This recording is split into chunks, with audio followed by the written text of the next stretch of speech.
Welcome to episode 2 of the best nerd-themed show on campus. Yeah, that's right, I said it. Come at me. We have a wonderful show in store for you today, full of Disney, bad movies, horror, and so much more. Of course, we'll have our newest installments of Scary Movie 202, Underrated, Nerd Games, and Roundtable Reviews. Let's kick it to the news. Disney Plus has added another reason for Marvel fans to jump on the subscription service, and it's one that we've been asking for a while now. Spider-Man and X-Men, the 90s animated series, will be streaming, along with other Disney classics such as Darkwing Duck, The Real DuckTales, Tailspin, and Chip 'n Dale Rescue Rangers. Speaking of classic cartoons, even though this one isn't for kids, South Park has been renewed. We'll have plenty more time to spend with our favorite foul-mouthed fourth graders for the next few years, as it hasn't just been renewed for another season. No, it's been renewed until 2022. That's a lot of Kenny death scenes. We may be a long way off from Jurassic World 3 or Jurassic Park 6, if you will, but the good folks at FX have a little something to hold us over until then. This weekend, FX will premiere a short film in the Jurassic universe called The Battle at Big Rock. This short will run about 8 minutes long and takes place about a year after the events of Fallen Kingdom. Director Colin Trevorrow has even announced that there will be 2 new species of dinosaurs. Jurassic Park certainly terrified some children back in the day. Let's see what Bailey finds terrifying over at Scary Movie 202. Take it away. Hello, I'm Bailey Ramsey and welcome back to Scary Movie 202, where I will be diving into different scary movies every week. This week we'll be looking at the 2013 film, The Conjuring. This movie is about the 7 people of the Perron family moving into a farmhouse, but they keep experiencing strange and paranormal things. This is when they bring in Ed and Lorraine Warren to investigate the weird happenings. They both feel bad spirits and are willing to help them. Long story short, Carolyn Perron ends up being possessed, then Ed works his exorcism powers and brings it out of her. I haven't watched this movie in 6 years, and I definitely forgot how freaky it was. Considering this is based on a true story, it makes it even freakier. I'm not gonna lie, there were times where I had to turn the lights back on because it scared the heebie-jeebies out of me. The part where Carolyn is playing hide and clap with April, but she's in a completely different room as her and hears claps from the closet, I was like, don't do it, girl, no thank you. I think what was worse was when Carolyn heard something in the cellar. So like the ding-dong she is, she went to check it out. And then when the spirit whispers, do you want to play hide and clap, and then claps their nasty dead hands by her head, I was done.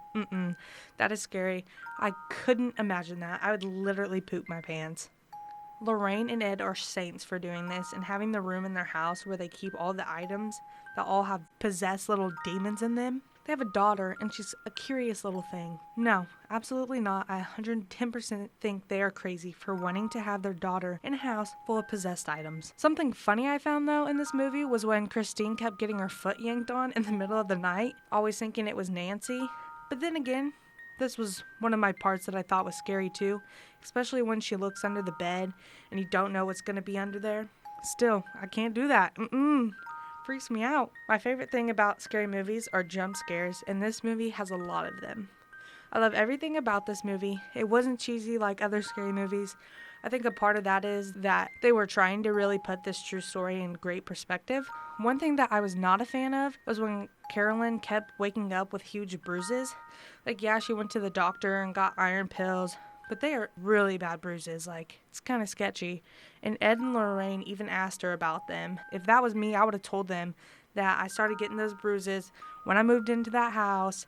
I would have been like, there's something going on. But I'm not Carolyn, so I can't change that. And after I watched the movie, I looked up The Conjuring to read more about it, and there's a third one coming out in 2020. Are you shook? Yeah, so am I. Anyways, I'm giving this movie 12 Ooga Boogas out of 10 Ooga Boogas. Yes, you heard that right. How do you get 12 into 10? Well, very carefully. This movie deserves it for how freaked out it made me feel and the overall quality of the storytelling. I'm Bailey Ramsey, and thank you for watching Scary Movie 202. I'll catch you next week when we look at The Babysitter.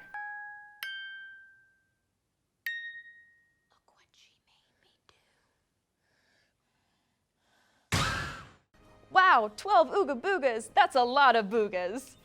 Netflix made a whoopsie, and now many people are extremely happy. We've known for a while that Netflix was adapting CD Projekt Red's critically acclaimed video game series The Witcher into a TV series with the Man of Steel himself, Henry Cavill, playing the main character Geralt. We've even had a trailer, but no release date.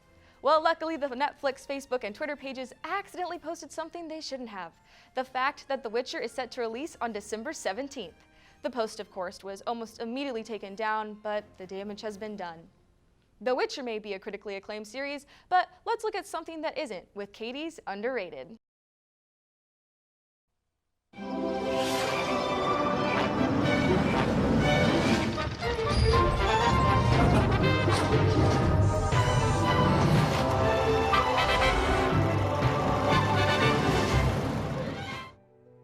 Are you ready for another blast from the past?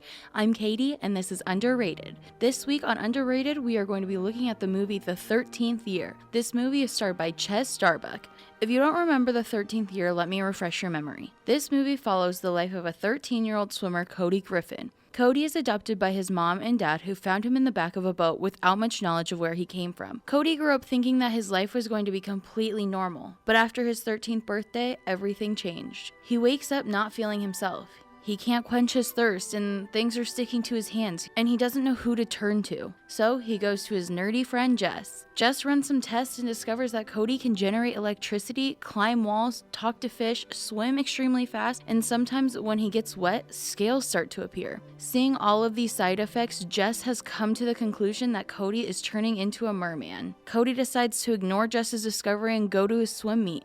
At the swim meet, his scales appear, forcing him to leave quickly after winning the race. Cody decides that he needs time to think, so he goes to the ocean. When he's swimming in the ocean, he finds his birth mother. Cody gets out of the water and suddenly feels a lot of pain. Jess's father takes him in his boat out to the middle of the ocean. He does this to try to get Cody's birth mother to come closer to the boat. Cody realizes that Jess's dad is just trying to capture his mother so that way he can prove that he isn't crazy. Jess's dad throws a net over Cody's birth mom. Cody begs Jess to go in after her and try to save her. He does this successfully but loses consciousness. Cody zaps Jess's heart and brings him back to life. This movie ends with Cody spending the summer in the ocean with his birth mother. All in all, this movie is probably one of my favorite Disney movies. I mean, I have always liked movies about the ocean because there's so much that is unknown. When I was younger, this movie really gave me hope that mermaids were real. Now, this doesn't mean that I don't think mermaids are real, I just don't think they're as glamorous as they're made out to be. I would say that is the main downfall of this movie. If there are mermaids, they aren't going to be humans underwater with tails.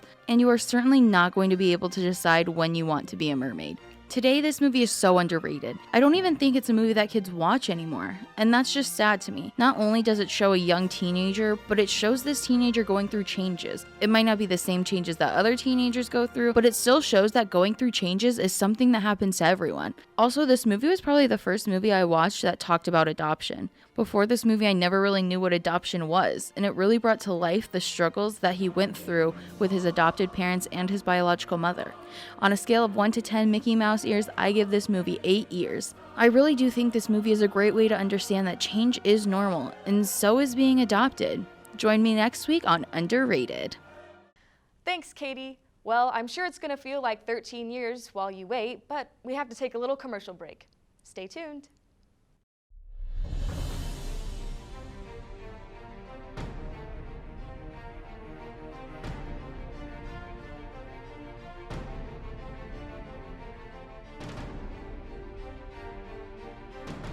Welcome back to Nerd Central, where we love to hyperanalyze trailers. Oh look, a Dr. Sleep trailer just came out.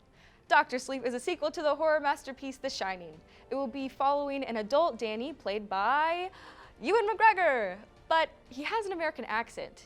Is it weird hearing Obi-Wan Kenobi with an American voice? Sure, but that will likely not hinder the enjoyment of the film. It seems that Danny is trying to cope with the traumatic events that occurred during his childhood when he meets a young girl who also has shine. Obviously, he sees himself in the girl, so he feels a need to protect. Wait a second! This is the same plot as Logan! Well, if that's anything to go by, then the movie is looking really good. Remember last week when we said we'd keep you updated on the Spider-Man issue? Well, we have a new development. A new deal has been put on the table, but not just one for Spider-Man. Sony has offered both Spider-Man and Venom for 30% of the profits. This is shocking that Venom would be offered at all, considering that last year's Venom movie made over $800 million, and that Venom 2 is already way into pre-production. While Sony's Venom was torn apart by critics, it was still celebrated by the fans.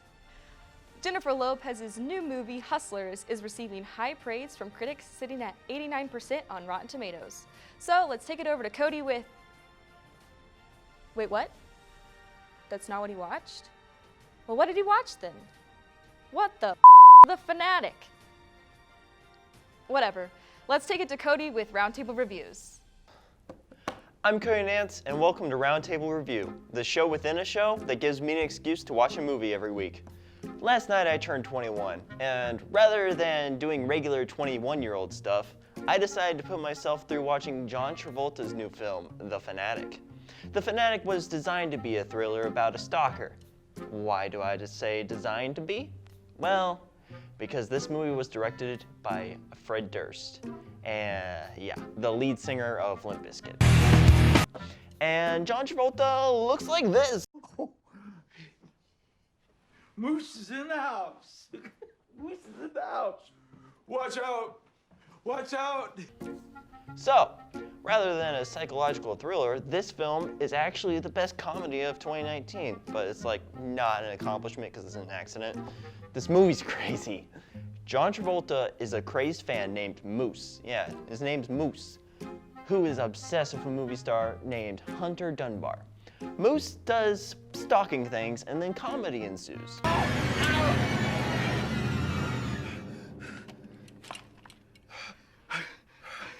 I fooled Hunter Dunbar. I fooled Hunter Dunbar. I'm such a good actor. The writing is atrocious. The performances are horrible, and there's a scene where Hunter is trying to connect with his son and says, "You want to listen to a little Limp Bizkit? Yeah, you like that, don't you?" If you can't tell, Fred Durst also, wrote this movie. And I don't mind Limp Bizkit. They have some okay songs, I guess, but now I'm questioning that opinion.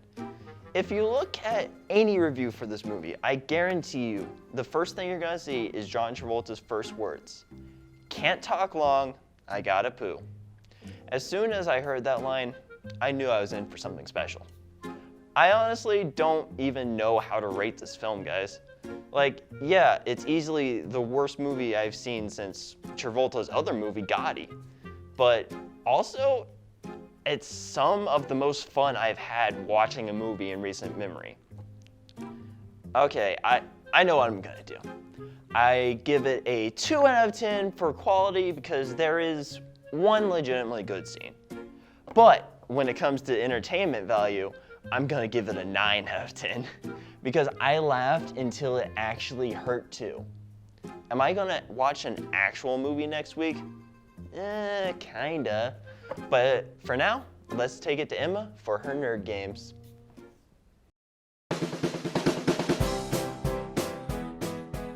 Welcome back to Nerd Games, the show where the title tells you exactly what we do. My name is Emma Bjork, and this week we're playing a super fun new game called Book Plot Guessing. Basically, I take a person who does not read books and make them guess the plot of the story with no help or hints other than the cover. To play this game with me, I had to invite the best of the best. My special guest this week is... Mary Grace. That's me. Hello. All right, so this is the first book. It's called Cinder. What do you think it's about? So I'd say it's like a type of like Cinderella, but like messed up and maybe mixed in with the Wizard of Oz with the red shoe. So I'd say it's about a society in which these women walk around as cyborgs, and they're like used as slaves like Cinderella was in her house. But then here's the twist, is that all these cyborgs have an evil sister. And once they get their evil sister's red shoe, they're released from this slavery. Am I correct?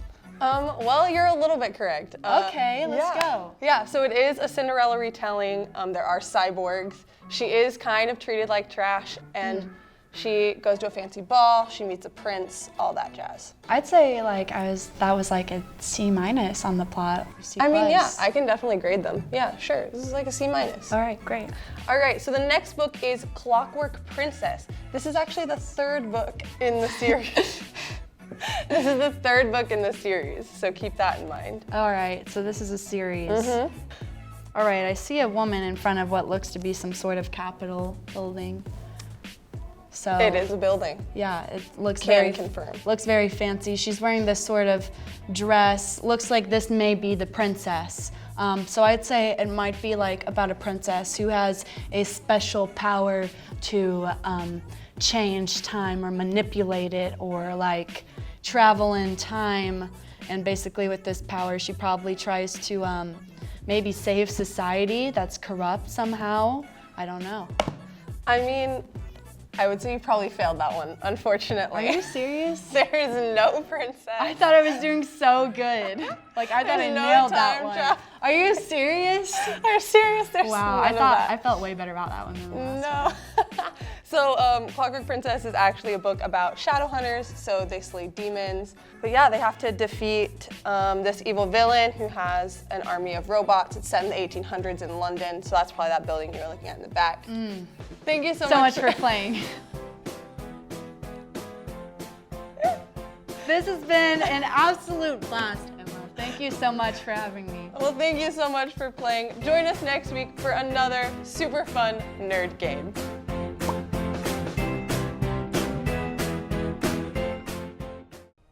Wow, Emma reads a lot.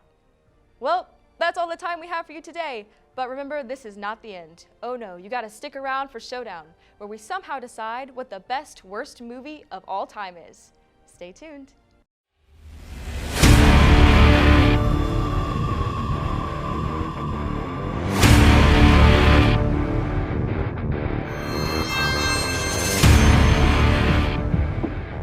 Hello and welcome to Nerd Showdown, the part of Nerd Central where we battle it out on a particular subject that we have no business debating. With this disastrous release of John Travolta's The Fanatic, today we're asking the question of what is the best worst movie of all time? To qualify, it must be a movie with low critical review that makes their audience laugh for the wrong reasons. With me today I have the producer of Creative Services, Justin Wood. Justin, what film have you chosen? I chose the B movie. Cool. And his opponent member of both Creative Services and Gen 2, Aaron James. Aaron, what did you choose? I chose The Wicker Man. Right on. Yep. All right. So Aaron, why is your movie the best worst movie? Okay, so you said it needs to make my audience laugh for all the wrong reasons. This movie, The Wicker Man, it is a horror movie, or it's supposed to be, at least a thriller. And it's about this cop who fails to save a little girl and this mom in a car crash, and then is having nightmares about it when his wife, or ex-wife, sends him this letter telling him to come find this little girl that looks just like the girl from the car crash. And so he goes to investigate, and he comes across this weird village of cult-like people, and I mean, there's nothing scary about it. You have Nicolas Cage running around with crazy facial expressions the whole time. How'd it burn? How'd it burn? I don't know. There's nothing spooky about it. You have a scene where he gets a mask put on his face and they fill it with bees. You know, the B movie, because it's the better movie, asserting its dominance onto Nicolas Cage's face. And he's just like, oh no, the bees, not the bees, and like getting stung over and over. Nothing scary about it. Justin, why is the B movie the best worst movie? So to start off, the bee legitimately just stole some guy's girl. Vanessa was attracted to an insect, and I think that in itself just makes my movie so arbitrarily wrong in so many ways. He goes out, and there's humor for everybody. Like there's juvenile puns, and there's comedy for adults, you know, with the drag queen bee and Vanessa falling in love with an insect. But like, the plot is so far out there that it's almost impossible to follow. If you see John Goodman's character in like some sort of baby jumper in a courtroom. Like if you just see that still, there should be no reason that it should be even considered like a good movie like at all. So yeah, I think Jerry Seinfeld kind of dropped the ball on this one. So. All right, Aaron, why is the B movie the better movie? Okay, so, this really doesn't matter, especially it's like a aggregation of whether they liked it or not an actual score. But the B movie does have a 50% on Rotten Tomatoes, and The Wicker Man has a 15%. So universally from critics and audiences alike, because the B movie has a similar audience rating and The Wicker Man has a similar audience rating as the critics, and universally more liked by people, probably by kids as well. The B movie is just way more accessible than The Wicker Man, and it's just a family-friendly movie that everybody can enjoy. All right, Justin, why is Aaron's movie better than your movie? So Nicolas Cage is one of my favorite actors, and I mean him compared to Jerry Seinfeld, like he is the much more critically acclaimed actor. So having him in a movie that even if the plot is a little sketchy, like who doesn't want to see Nicolas Cage put on a bear carcass and just deck some old lady? Like the amount of times he just goes full send and just attacks all these psychotic women because their honey production's down. Like I think it's just a more entertaining movie, and if I can sit down and watch Nick Cage punch old women all day, I would. So. All right, Aaron, you have one last shot to tell me why your movie is the worst. All right, there's a scene where Nicolas Cage is trying to take a bike from a woman. He's a cop, he should be trained at least somewhat. He could probably just take it by force if that's what he wants to do. And instead, he resorts to getting the strap and pointing his pistol in some, random young lady's face just to get her bike, and it's not cool. All right. Justin?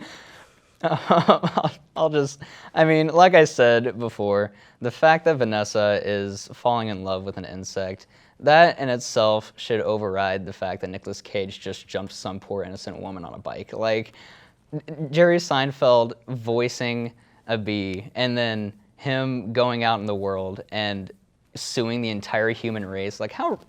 Come on, like it's impossible to follow. Like why would that even be considered a plot line? And who actually sat down? There was a group of people that sat down and was like, yeah, that's a good idea. Let's do that. And then spent hours and countless amounts of money to render all of this animation for just a terrible plot line. Like it's just no bueno, man. No bueno. All right. It's 2019. You can find love in many places, okay? That's fair, you Aaron. That's fair. Discriminate against insects. I don't judge. All right, that's Jerry all I had to say. Sorry. I know I was supposed to be done, but... Good interjection. All right. I believe that the winner is Justin with the B movie. That's right, Aaron. That's right.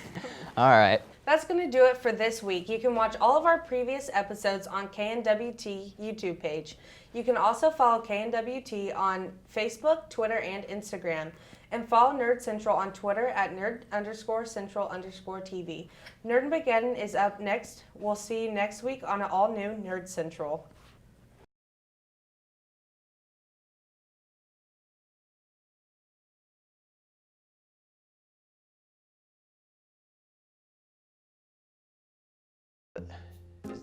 What? What happened to the prompter? It's gone. Oh, it's back. Are we gonna redo that? But I up the last sentence. You gave it charm. Okay, that's fine. Keep going. Yeah, it was awesome. I happened to find that on YouTube. That alone makes me forgive any bad thing about the movie. Wait, I'm supposed to argue why his movie's better than mine? Yeah. No, why his movie is No, like you're the arguing better, like... worse movie. Or why your No. movie's the better, worse movie. Yeah. Okay. Does that make sense? And so I have to explain why his sucks more than mine did. Exactly. Okay. No, why? No, it why sucks mine less. is better than yours? Because I didn't know that. It is the best worst movie, right? Isn't that what he just said? Like he I said, thought like he it was said, a Aaron, why better is the worse B movie. better than your movie? Is what Cody just said to me. Best worst movie. So like whichever one's funnier. Like, why okay. The Wicker Man's not as hilariously bad as. That changes my argument, but I can wing it. I can Alright. wing it. Okay. People do. Okay. Okay. Down. The part of Nerd Central.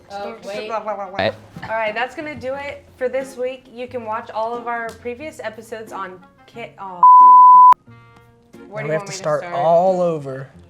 I feel like I'm making my pack for the first time. And it's like, all right, that's gonna do it for this week. You can watch all of our previous episodes on the KNWT.